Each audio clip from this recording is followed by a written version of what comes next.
Gabonais, Gabonaises, mes chers compatriotes, chers progressistes, voici 15 mois déjà que le Comité pour la transition et la restauration des institutions est à la tête de notre pays, sous la conduite dynamique et éclairée du général de brigade Brice Clotaire Oligui Nguema, président de la transition, président de la République, chef de l'État.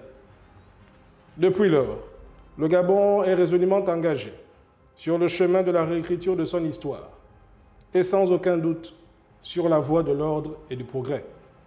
L'exécutif de transition a amorcé de nombreuses réformes profondes et structurelles visant à restaurer l'autorité de l'État et remettre les valeurs républicaines au centre de la gestion de l'actif communautaire. Plusieurs chantiers infrastructurels importants ont été livrés et d'autres sont en cours de réalisation afin de favoriser l'accès aux infrastructures sociales de base, moderniser notre cadre de vie et redonner leur dignité aux Gabonais de toutes les générations. Sur le front social, le président de la transition a en un temps record redynamisé et donné un sens au dialogue social en apportant des réponses concrètes aux nombreuses revendications légitimes des partenaires sociaux, des opérateurs économiques et même du Gabonais lambda. Mais seulement, malgré cette floraison d'actions stratégiques pour changer notre pays, nous constatons, pour le regretter, que des mentalités rétrogrades et fortement cupides constituent encore, et ce plus que par le passé, des forces d'inertie au processus de transformation et de mise en œuvre du Gabon nouveau, aspiration légitime des Gabonais. À l'épreuve des faits, plusieurs responsables politiques, administratifs et militaires, censés incarner la dynamique nouvelle de la transition et mettre en application les hautes orientations du chef de l'État, font malheureusement preuve d'une absence effarante d'exemplarité et démontrent pour certains leur incapacité flagrante à assumer pleinement les charges qui leur sont dévolues.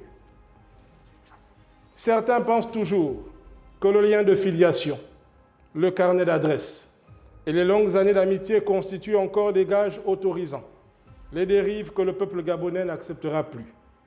L'histoire récente et répétitive de notre pays ne semble donc pas avoir servi de leçon à certains, qui n'ont pas toujours intégré que nous ne sommes pas forts et puissants indéfiniment, car dans la vie, tout a une fin.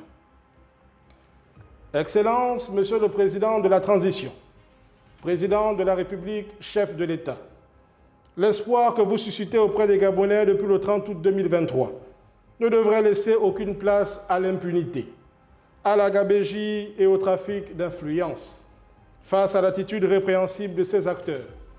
Car, plus que jamais, les Gabonais comptent sur vous, sur l'esprit sacerdotal qui vous anime, sur le patriotisme contagieux qui vous caractérise et sur votre capacité reconnue à redonner corps aux rêves gabonais.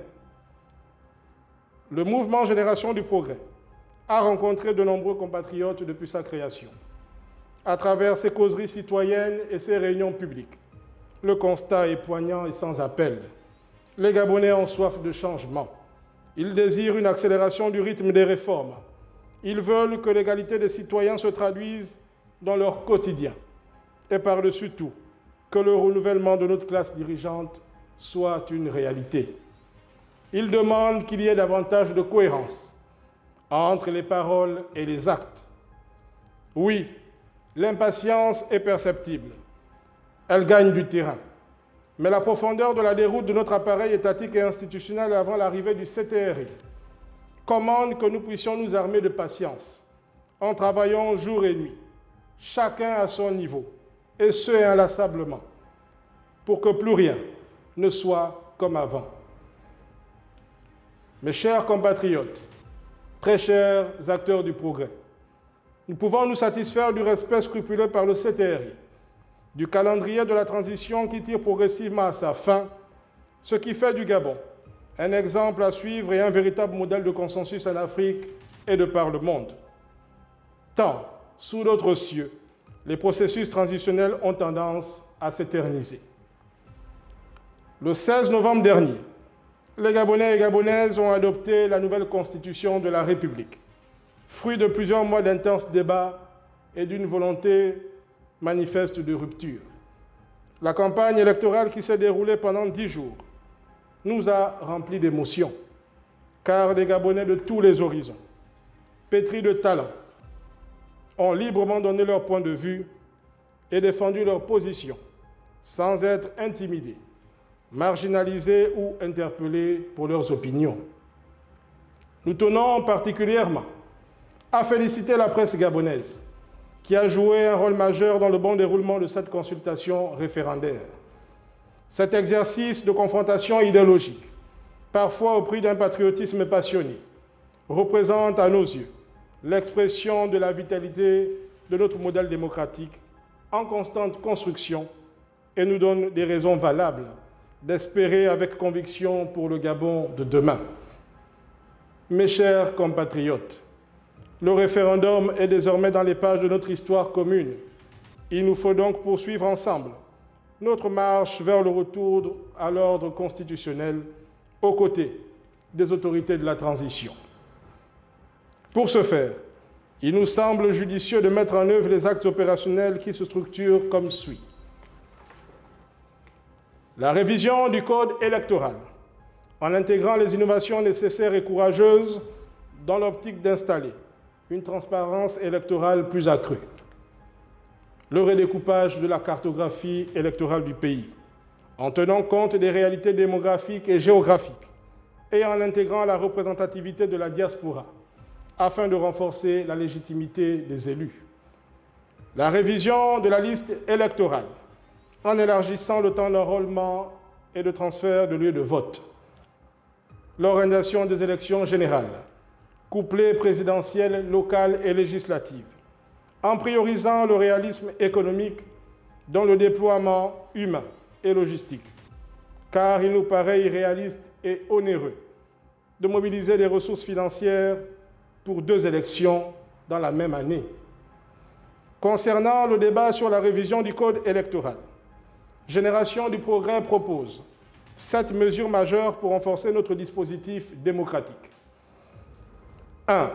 Faire de la nouvelle carte nationale d'identité biométrique un supplétif à la carte d'électeur à travers le croisement du fichier biométrique IBOGA. 2. Revoir le mode de désignation et de fonctionnement des commissions électorales en confiant la présidence des centres de vote exclusivement aux magistrats et aux religieux, symbole de probité et d'impartialité dans une société.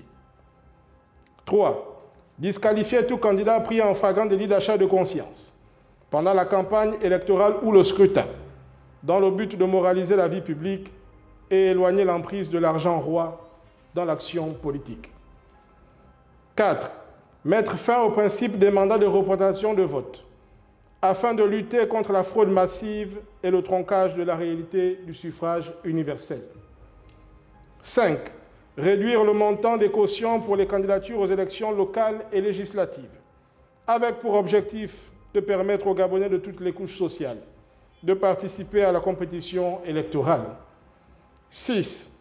Augmenter le montant de la caution à l'élection présidentielle, afin de juguler le phénomène des candidatures fantaisistes et publicitaires, car prétendre diriger un pays suppose une préparation conséquente et multiforme. 7. Instaurer le principe de parrainage préalable pour la validation de toute candidature à l'élection présidentielle dans le but de lutter contre la recrudescence du repli identitaire et le phénomène des candidats sans ancrage territorial. Chers progressistes, à quelques jours de l'année 2025, année déterminante pour le destin de notre nation, nous invitons les Gabonais animés d'une volonté inébranlable de faire bouger les lignes d'innovation et de progrès pour la construction du Gabon nouveau, à se mobiliser et s'organiser pour un changement réel de paradigme. Il nous faut désormais parler d'idées, de projets et de perspectives pour notre pays, en acceptant la différence dans sa diversité. L'heure n'est plus aux murmures et aux lamentations. Le temps du mythe électoral et de l'immobilisme citoyen est terminé.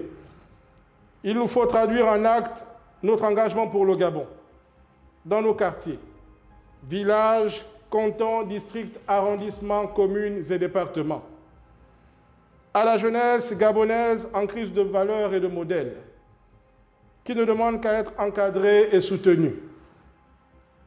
Que faisons-nous pour la suite? Allons-nous continuer à nous apitoyer sur notre sort? Devons-nous encore accepter d'être infantilisés et instrumentalisés? Non. Non. Organisons-nous pour désigner des représentants dignes, légitimes et à la hauteur des enjeux de notre époque.